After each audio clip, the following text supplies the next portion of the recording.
또 이르시되 어떤 사람에게 두 아들이 있는데 그 둘째가 아버지에게 말하되 아버지여 재산 중에서 내게 돌아올 분깃을 내게 주소서 하는지라 아버지가 그 살림을 각각 나누어 주었더니 그 후 며칠 안 되어 둘째 아들이 재물을 다 모아 가지고 먼 나라에 가 거기서 허랑방탕하여 그 재산을 낭비하더니 다 없앤 후 그 나라에 크게 흉년이 들어 그가 비로소 궁핍한지라 가서 그 나라 백성 중 한 사람에게 붙여 사니 그가 그를 들로 보내어 돼지를 치게 하였는데 그가 돼지 먹는 주염 열매로 배를 채우고자 하되 주는 자가 없는지라 이에 스스로 돌이켜 이르되 내 아버지에게는 양식이 풍족한 품꾼이 얼마나 많은가 나는 여기서 줄여 죽는구나.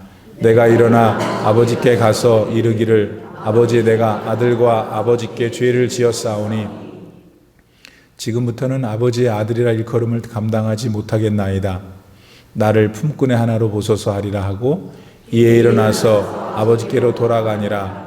아직도 거리가 먼데 아버지가 그를 보고 측은히 여겨 달러가 목을 안고 입을 맞추니 아들이 이르되 아버지 내가 하늘과 아버지께 죄를 지었사오니 지금부터는 아버지의 아들이라 일컬음을 감당하지 못하겠나이다 하나 아버지는 종들에게 이르되 제일 좋은 옷을 내어다가 입히고 손에 손가락질을 끼우고 발에 신을 신기라. 그리고 살진 송아지를 끌어다가 잡으라. 우리가 먹고 즐기자. 이 내 아들은 죽었다가 다시 살아났으며 내가 잃었다가 다시 얻었노라 하니 그들이 즐거워하더라. 아멘. 하나님의 말씀입니다. 할렐루야. 제가 이 수요 예배 강단에 서 있다는 그 의미가 우리 성도님들 혹시 뭔지 아세요? 모르세요? 벌써 이번 한 달도 다 지나갔구나입니다. 왜냐하면 제가 마지막 주 수요일 날 설교를 하고 있잖아요. 개인적으로는 너무 분주하게 지나갔다 생각되는 이번 한 달, 가만히 지나온 저의 모든 걸음들을 돌아보면 작은 염려 그리고 사소한 걱정 하나도 외면하지 않으시는 그 주님께서 늘 저와 동행해 주셨음을 고백하게 돼요. 그러한 삶의 흔적들이 제 경험 가운데, 제 기억 가운데 발견된다는 것이 얼마나 감사한지요. 우리 성도님들은 어떠신지 모르겠습니다. 우리들 흔히 말하는 마라톤과 같이 길고 긴 인생의 여정 속에서 우리는 동일하게 힘듦과 어려움을 겪으면서 살아가요. 그리고 동시에 그 안에서만 누릴 수 있는 기쁨과 감사의 시간들도 경험하게 되죠. 이 가운데 하나님은 믿는 우리들에게 생명의 말씀인 성경을 통해서 우리를 만나 주십니다. 또한 이때 우리 안에 계신 성령 하나님께서 가만히 계시지 않고 우리에게 그 하나님의 말씀 성경을 깨닫게 하시고 결단하게 하시고 또 그렇게 살아가도록 격려하시는 은혜, 바로 이것이 오늘날 우리들이 이 땅을 살아가는 현재 모습, 신앙의 생활이 아닌가 생각을 해봅니다. 제가 지난주에 우리 EMI 교육부 아이들에게 했던 질문인데요, 우리 성도님들은 신구약 성경이 몇 권인지 아세요? 66권. 우리 아이들도 수준이 있기 때문에 이 질문을 제가 하지는 않았습니다. 제 질문은 이거였어요. 성경의 66권을 압축할 때 결국 끝까지 남는 한 단어가 무엇일까? 바로 저와 우리 성도님들을 향한, 우리 인간을 향한 하나님의 사랑입니다. 구약시대에 쓰여진 성경, 특별히 우리 매주 담임 목사님을 통해서 전해 듣는 출애굽기 그리고 여호수아의 말씀을 통해서도 알 수 있는 것처럼 우리 모든 인류를 사랑하신 하나님의 뜻과 계획, 그리고 그 모든 것을 감싸는 사랑의 하나님을 우리는 구약 성경을 통해서 발견하게 돼요. 우리들 너무나도 잘 알고 있는 출애굽기 내용을 잠깐만 살펴봐도 우리는 그 전적인 하나님의 사랑을 너무나도 쉽게, 너무나도 자주 발견할 수 있지요.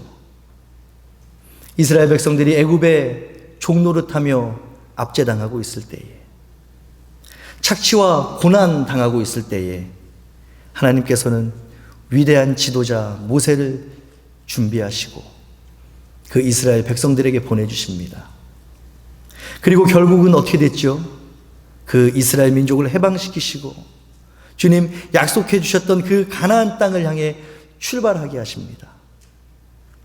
그리고 그냥 내가 너희들을 위해서 준비한 어떠한 땅이 있으니까 거기로 가면 된다, 그쪽으로 가라 내버려 두신 것이 아니라 이미 그들을 위한 땅을 준비하신 하나님께서 그것을 향한 긴 여정 가운데 성경에서 광야길로 표현된 그 고난길 가운데 모든 순간순간 그들을 잊지 않으셨음을 우리는 너무나도 잘 알고 있어요. 그들의 요구와 필요를 때에 따라 채워주셨던 그 은혜, 그 놀라운 사랑의 보호와 인도하심이 우리들 매주 수요일마다 나누었던 출애굽기, 그리고 계속해서 나누고 있는 여호수아의 내용입니다. 그럼에도 우리들 이스라엘 백성의 불신앙과 죄악은 멈출 줄 모른다는 사실도 동시에 발견하게 돼요. 아니 어떻게 그런 놀라운 기적들을 직접 보고 직접 경험했으면서도 어쩌면 저럴 수 있을까? 자기 자신에게 조그마한 어려움이 생길 때마다 불평합니다. 자기에게 조그마한 고난이 임할 때마다 하나님을 배신해요. 그 믿음 없음과 불신앙의 모습이 바로 성경의 기록을 통해서 발견할 수 있는 이스라엘 민족의 모습이었습니다.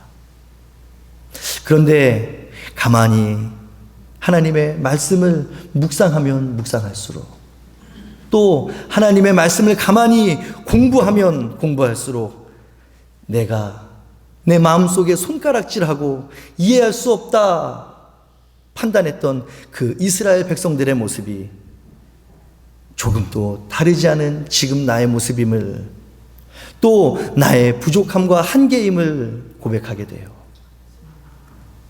신앙생활 한다 하면서도, 목사라는 이름으로 산다 하면서도 여전히 때로는 세상의 사람들과 조금도 다르지 않는 모습도 있는 것 같아요. 여전히 세상의 사람들이 부러워하는 것, 저도 똑같이 부러워할 때가 너무나도 많고, 세상 사람들이 바라고 따르는 것, 저도 그 길 가려고 애쓰고 노력할 때가 너무나도 많이 있음을 우리 성도님들께 고백하게 됩니다. 우리 성도님들은 어떠신지 모르겠어요. 오늘 본문은 성경의 사건 중에서도 아주 유명하고 잘 알려진 돌아온 탕자의 비유예요. 우리들 너무나도 이 내용 잘 알고 있고 또 수많은 설교를 통해서 접하셨을 거라 생각합니다. 그렇기에 여기서 말하는 돌아온 아들이 누구를 의미하는지, 또 하나님께서 우리에게 어떤 메시지를 이 말씀을 통해 주시기 원하는지 우리는 너무나도 잘 알고 있죠. 그런데 막상 우리 권사님에게, 우리 집사님에게 참 우리 권사님, 집사님은 탕자입니다, 탕자 같네요, 이렇게 얘기했을 때 맞습니다, 저는 탕자예요, 그렇게 받아들일 수 있는 분이 몇 분이나 될까요? 내가 탕자인 줄을 알면서도 그 말을 들으면 기분이 상하는 것은 사실이죠.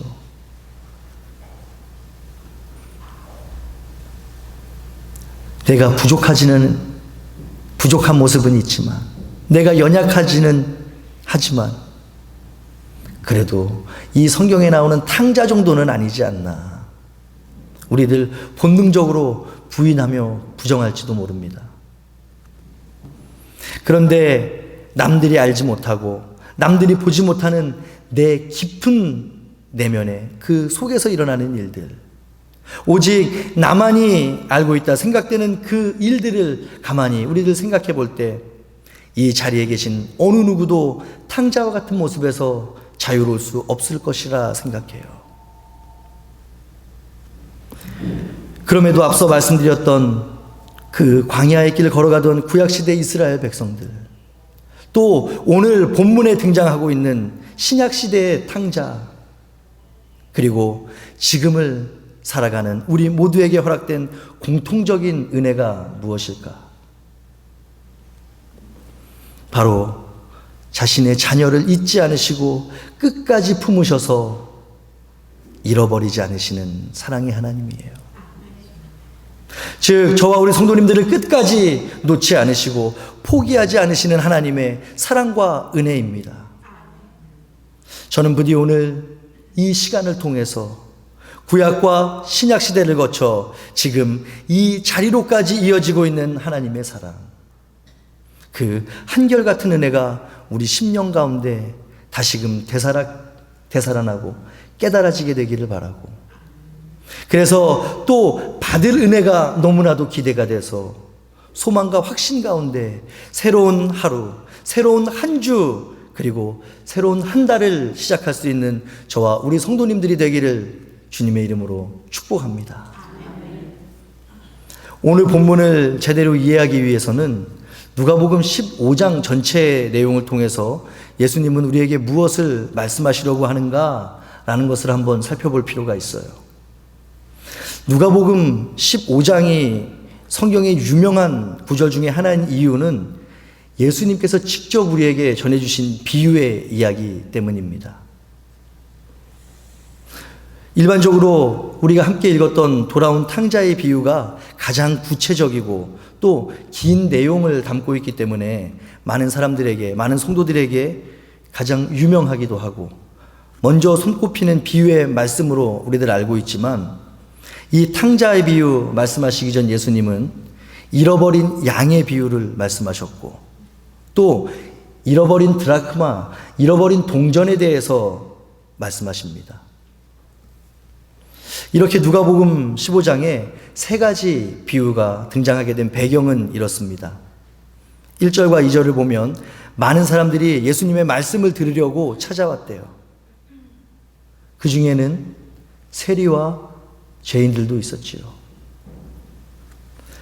당시 시대적인 상황 속에서 많은 사람들이 함께 어울리고 함께 교제하고 함께 식사하는 것을 꺼리던 그 세리와 죄인들 역시 예수님을 찾아오니까 곧바로 또 어김없이 바리새인과 서기관들은 예수님을 비난합니다. 2절이에요. 바리새인과 서기관들이 수군거려 이르되 이 사람이 죄인을 영접하고 음식을 같이 먹는다 하더라.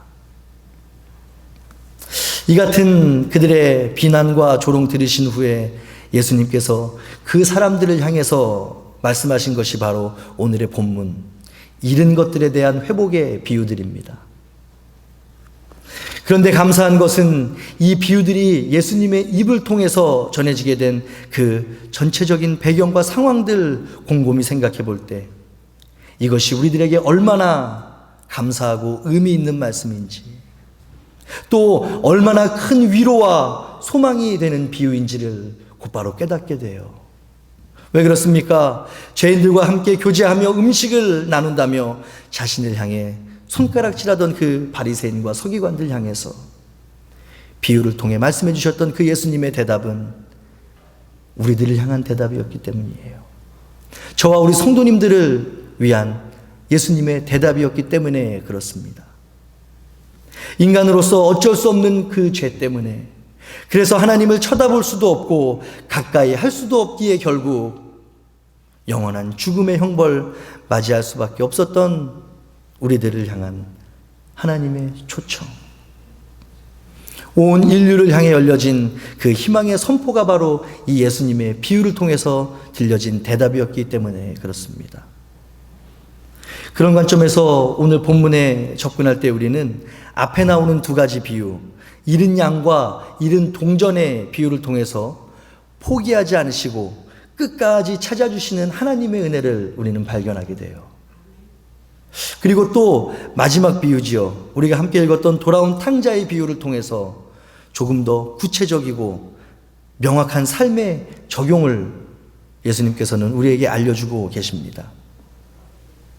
말씀드린 것처럼 누가복음 15장에는 세 가지 비유들이 기록되어 있어요. 각각의 제목만 봐도 우리는 알 수 있지요. 잃은, 잃어버린, 돌아온. 그 중에서 어떤 한 개념을 찾으면 잃어버렸다라는 개념을 찾을 수 있을 것 같아요. 그런데 각각의 내용을 살펴보면 우리는 성경에서 이 잃다라는 단어가 단순히 우리들 잊어버린 것, 잃어버린 것 뜻하는 것일 뿐만 아니라 관계가 단절된 것을 의미하기도 하고 또 누군가에게 강도 맞은 것을 의미하기도 하고 또 죽음을 통해서 얻게 된 이별과 같은 의미로서 잃어버렸다라는 단어를 사용하고 있음을 알게 돼요. 다양하고 함축적인 의미로 잃어버린 동전, 잃어버린 양, 돌아온 탕자를 이야기하고 있는 거죠. 그런 의미에서 하나님과 우리와의 관계는 잃어버렸던 관계, 이미 끊어져서 더 이상 상관이 없어진 관계로 설명할 수도 있죠. 그렇기에 오늘 본문의 메시지 그 안에 담겨져 있는 은혜와 사랑은 너무나도 분명합니다.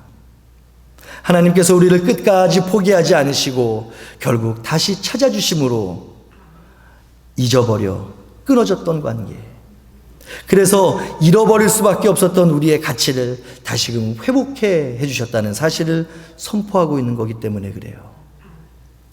잃어버린 양은 목자로부터 다시 찾아짐으로써 거친들 위험한 환경에서 건져져 생명과 평안을 보장받았습니다.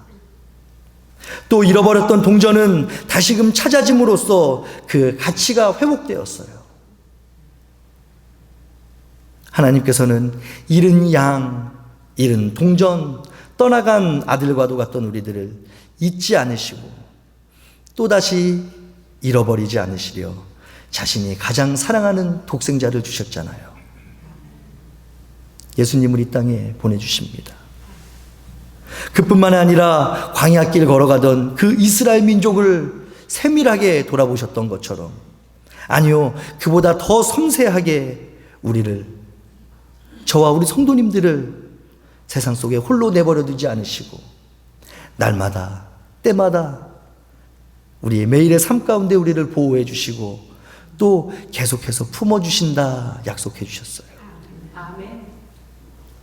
왜 그렇습니까? 그 이유가 무엇일까요? 주님은 우리가 주님께로 나아오기를, 다시 나에게로 돌아오기를, 그래서 그 가치가 회복되기를 누구보다도 바라고 원하시는 분이시기에 그렇습니다. 그러한 우리의 모습을 보실 때 가장 기뻐해 주시는, 맨발로 뛰어나와 안아주는 오늘 본문의 아버지처럼 가장 기뻐해 주시는 우리 아버지가 바로 우리의 주님이세요.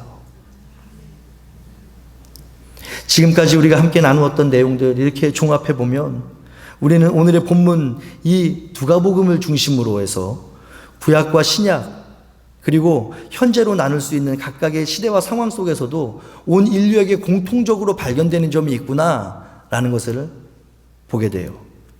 첫 번째 공통점이 뭔지 아세요? 언제나 온 인류는 하나님의 은혜와 보호 가운데 살아간다. 하지만 그것을 깨닫고 감사하지 못하는 삶, 불의한 삶, 믿음 없음의 모습을 공통적으로 보여주고 있다는 거예요. 구약의 이스라엘 백성도, 신약의 탕자도, 그리고 오늘의 우리도 그렇습니다. 본문의 탕자는 부자인 아버지의 보호 속에서 아마도 풍요롭게 살았을 거예요. 그가 얼마나 부유하게 살았는지 성경은 정확하게 기록하지 않지만 우리 아버지에게는 배를 골지 않는 품꾼이 풍족하게 있다고 고백하는 모습을 통해서도 얼마나 그 아버지가 재산이 있었는지, 부유한 사람이었는지를 우리는 짐작할 수 있죠. 이 같은 안정과 평안은 탕자에게만 주어졌던 것이 아니에요.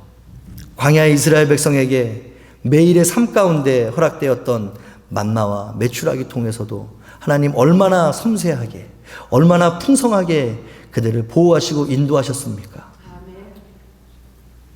그리고 또 오늘날 이 풍파많은 세상 속에서도 저와 우리 성도님들 보호하시고 인도하셔서 지금 이 자리에 앉아 계시잖아요.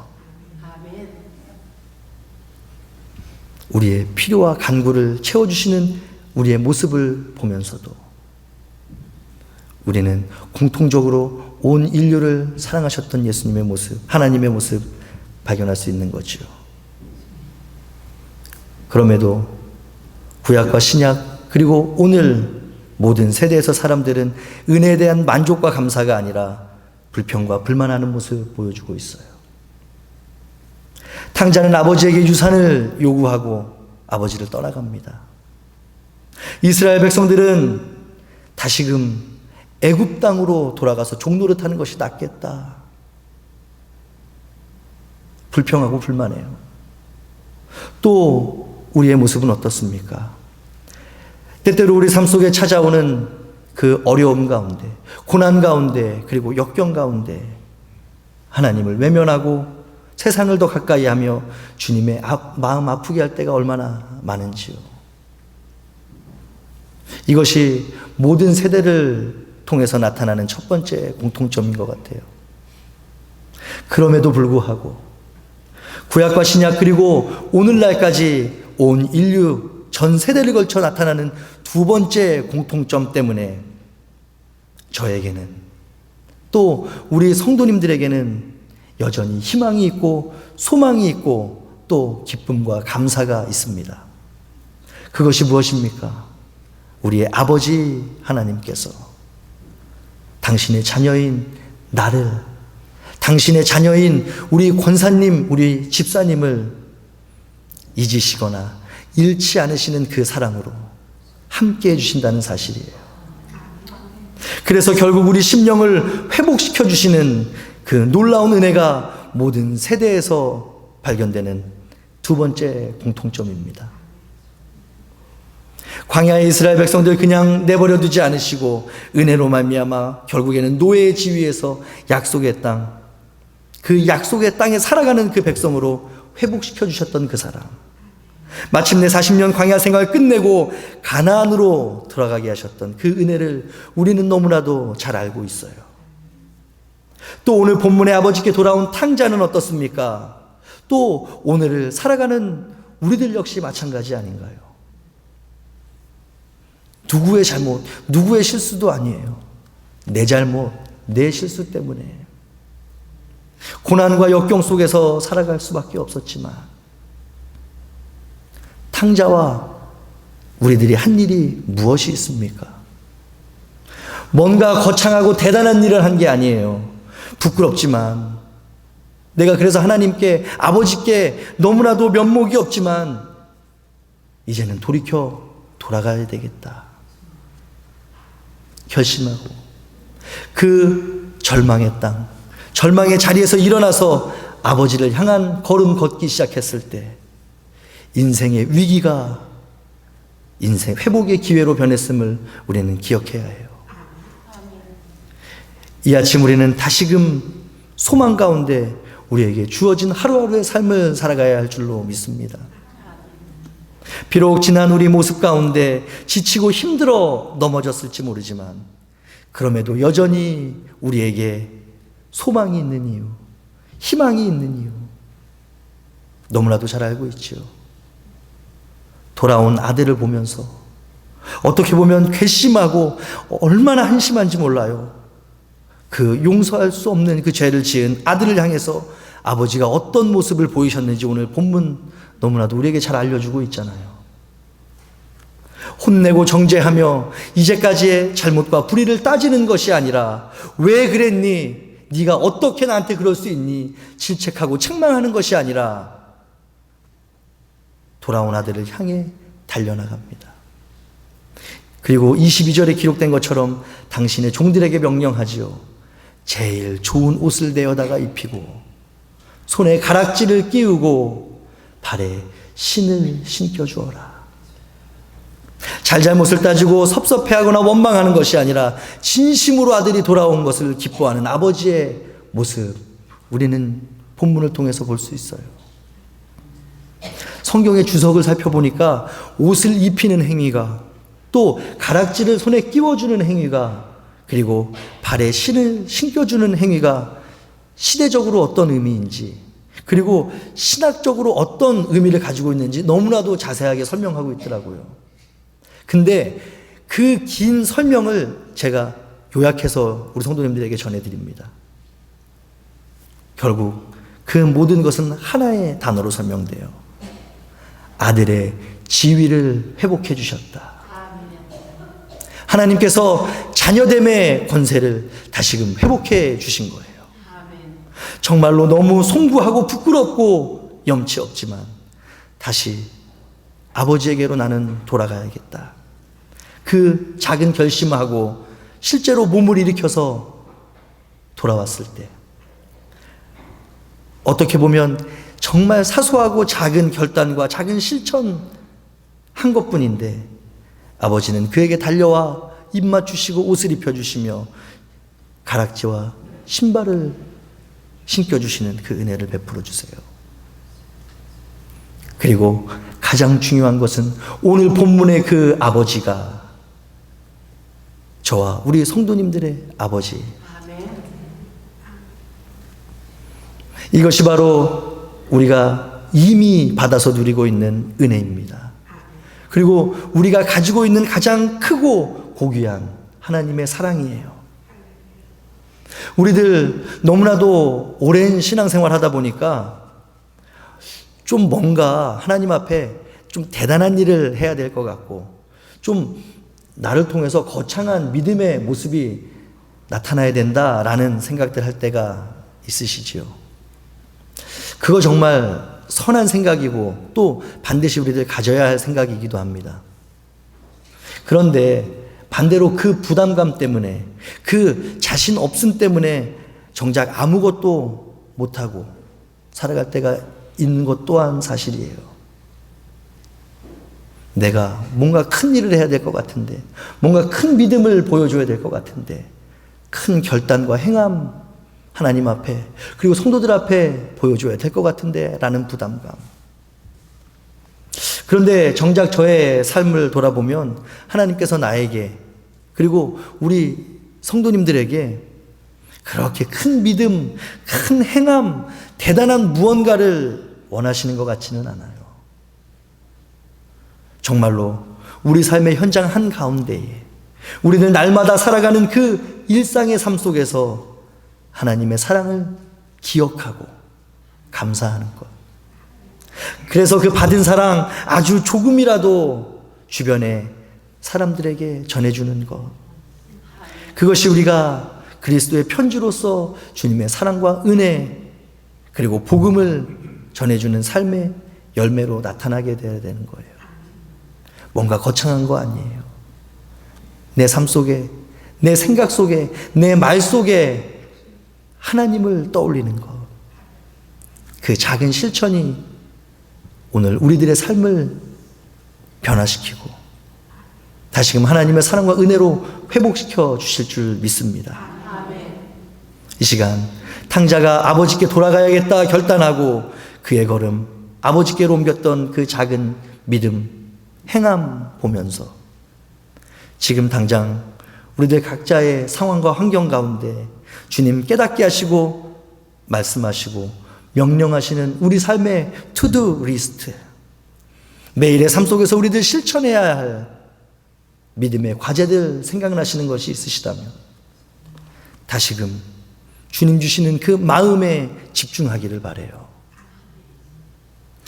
주님 주시는 그 명령에 우리의 관심과 시선을 주시기를 주님의 이름으로 축복합니다. 분명히 우리 주님 그것을 보시고 너무나도 기뻐하시며 다시 우리를 안아 회복해 하실 은혜 허락해 주실 거예요. 말씀 정리합니다.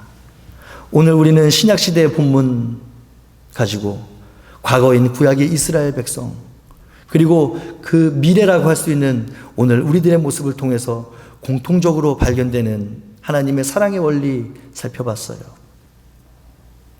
어떤 일이든지 앞으로 일어날 일을 내가 알고 있다 그러면 그 선택의 갈림길에서 어떤 선택을 해야 할지 너무나도 명확할 거잖아요. 맞죠? 내가 그 결과를 알고 있다면 저와 여러분들 오늘 이 자리에서 하나님께 예배하는 우리 모두는 너무나도 잘 알고 있는 것이 있어요. 이스라엘 백성은 결국 약속의 땅 가나안에 들어갔습니다. 또 잃어버린 양과 동전은 결국 주인을 통해서 찾아졌어요.